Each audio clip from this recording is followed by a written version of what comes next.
Have you ever opened up to someone, only to regret it the very next day? Have you noticed that the older you get, the more you hesitate to speak freely even with those closest to you? Welcome back to the channel. Today, we are diving deep into an essential but rarely talked about truth. Why, in middle age, silence becomes not just a form of protection, but a profound form of wisdom. In youth, we are taught to express, to share, to speak our minds. We grow up believing that openness equals connection, and in many ways, it does.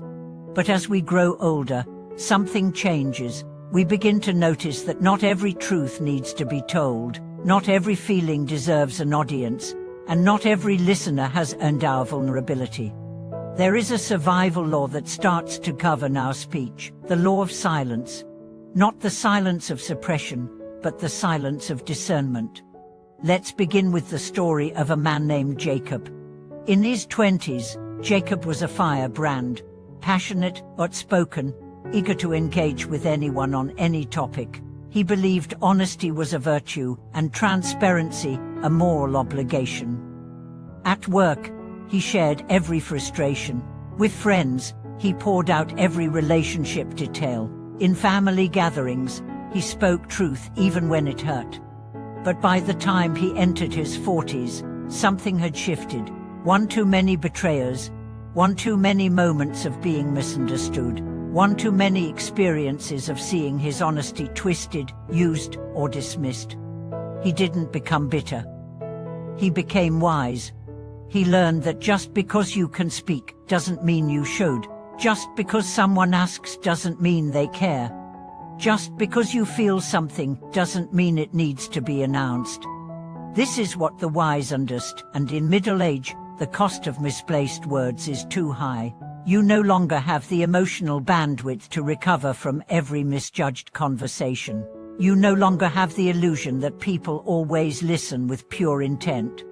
So you start choosing silence, not out of fear, but out of power.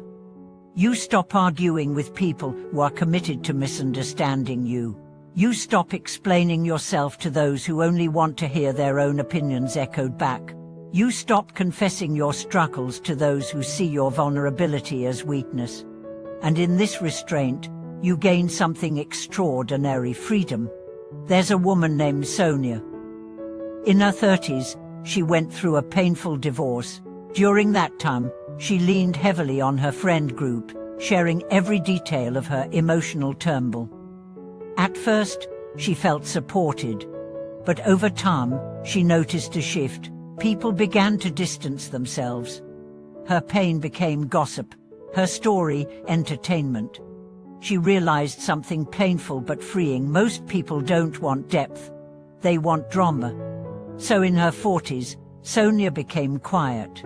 Not cold, not distant, just quieter. She still connected, still laughed, still supported others. But her inner world became sacred.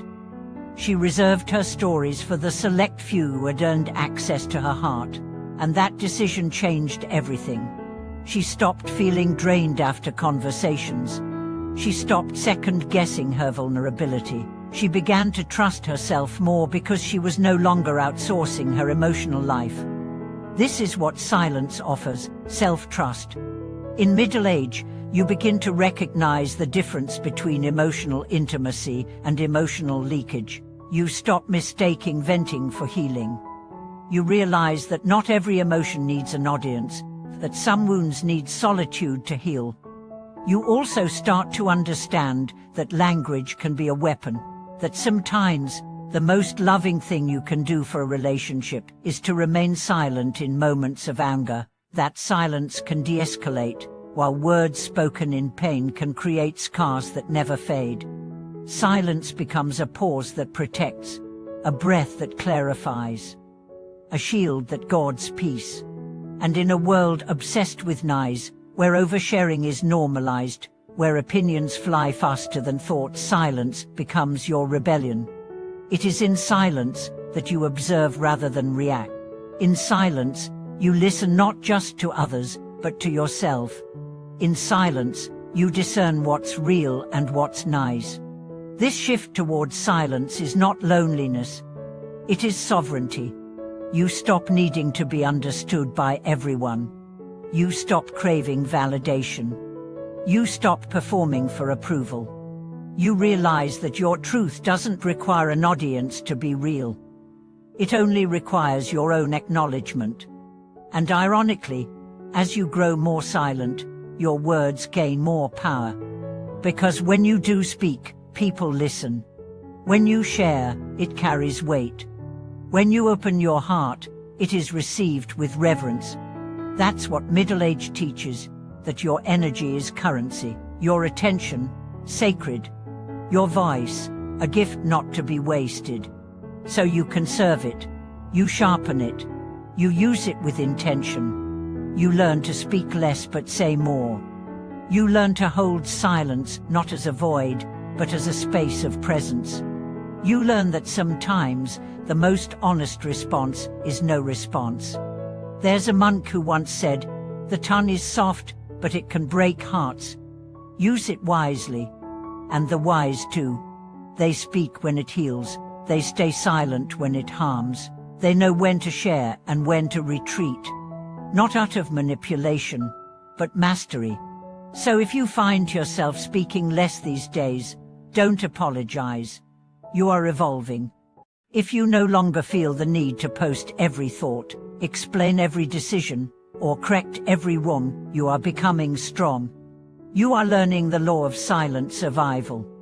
And in that silence, you discover something extraordinary, peace that doesn't depend on being seen, strength that doesn't require shouting, clarity that doesn't come from consensus. You walk through the world knowing that your silence speaks louder than most people's noise. That is power. Thank you for watching this video. If this message helped you find value in your quietness, if it gave you permission to protect your energy, please like, subscribe, and share your own journey with silence in the comments. Your wisdom, shared or held, matters always.